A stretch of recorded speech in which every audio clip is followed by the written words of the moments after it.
जीवन की यात्रा करोड़ों शुक्राणुओं की एक जबरदस्त दौड़ से शुरू होती है।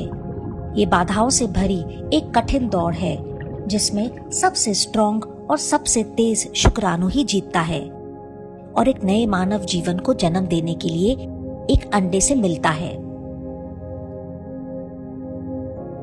निषेचन या फर्टिलाइजेशन हम सभी की कहानी है। सेक्स के दौरान लगभग 30 करोड़ शुक्राणु योनि में जाते हैं। इनमें से लाखों योनि से बाहर गिर जाते हैं या योनि के एसिडिक वातावरण में खत्म हो जाते हैं।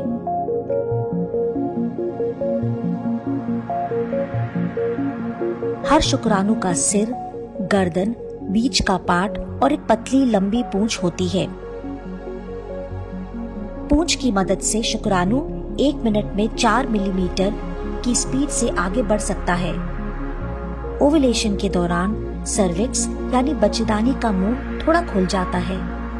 बचे हुए शुक्राणु इसकी तरफ आगे बढ़ते हैं, लेकिन कई शुक्राणु सर्विक्स में मौजूद म्यूकस में फंस जाते हैं और कई सर्विक्स की परतों में अटक कर दौड़ से बाहर हो जाते हैं। बचे हुए शुक्राणु बच्चेदानी तक पहुंच जाते हैं। बच्चेदानी में संकुचन या कॉन्ट्रैक्शन होते हैं जो इनको अंदर जाने में बहुत मदद करते हैं। यहाँ भी उन्हें एक और चुनौती का सामना करना पड़ता है। बच्चेदानी में मौजूद इम्यून सिस्टम्स के सेल्स शुक्राणु को खतरनाक बाहरी सेल्स समझकर बहुत सारों को मार देते हैं। अब कुछ हजार शुक्राणु ही बाकी रह जाते हैं और ये तेजी से फलोपियन ट्यूब्स की तरफ बढ़ते हैं। किस्मत वाले उस फलोपियन ट्यूब में जाते हैं जिसमें अंडा होता है। फलोपियन ट्यूब में छोटे छोटे बालों जैसे सिलिया होते हैं। ये सिलिया अंडे को बच्चेदानी की तरफ धकेलते हैं। इस बहाव के खिलाफ सिर्फ सबसे स्ट्रॉन्ग शुक्राणु ही आगे बढ़ पाता है, बाकी सिलिया में फंसकर रह जाते हैं। अंत में 30 करोड़ शुक्राणु में से केवल 1 दर्जन इस दौड़ के आखिरी चरण तक पहुंचते हैं। अब ये सभी अंडे की तरफ बढ़ते हैं।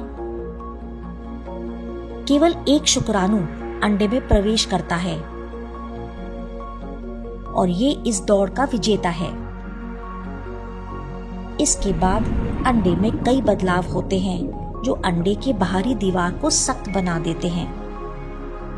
अब कोई और शुक्राणु अंडे में प्रवेश नहीं कर सकता है। अंडे के अंदर जाने के बाद शुक्राणु का सिर अलग हो जाता है। पुरुष और महिला के आधे आधे क्रोमोसोम मिलकर एक नया डीएनए कोड बनाते हैं। ये प्रकृति का चमत्कार है क्योंकि हर डीएनए कोड यूनिक होता है।